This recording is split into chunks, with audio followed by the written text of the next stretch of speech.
मैं हूं मिस्टर राव और आप देख रहे हैं मिस्टर राव चैनल। आज हम आपको बता रहे हैं हुन्नान नाम की मैनी और इस नाम में छुपे राज। तो वीडियो को शुरू करने से पहले अभी तक अगर आपने हमारे चैनल को सब्सक्राइब नहीं किया है तो कर लीजिए और बेल आइकन को ज़रूर प्रेस करें ताकि हर न्यू आने वाली वीडियो का नोटिफिकेशन आपको मिल सके और वीडियो को लाइक ज़रूर करें। नाम है हुनैन, HUNAIN, हुनैन।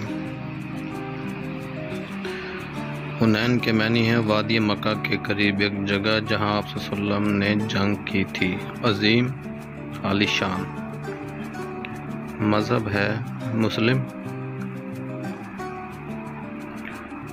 हुनैन का लकी नंबर है 1।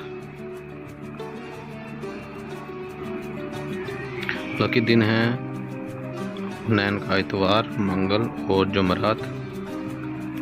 लकी रंग है हुनैन का सुनहरी, नारंगी, सुर्ख और लकी पत्थर है सब्ज कीमती पत्थर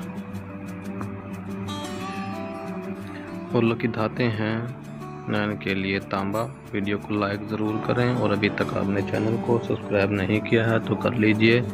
बेल आइकन को ज़रूर प्रेस करें ताकि हर न्यू आने वाली वीडियो का नोटिफिकेशन आपको मिल सके। Thanks for watching. Subscribe my channel mister Rao.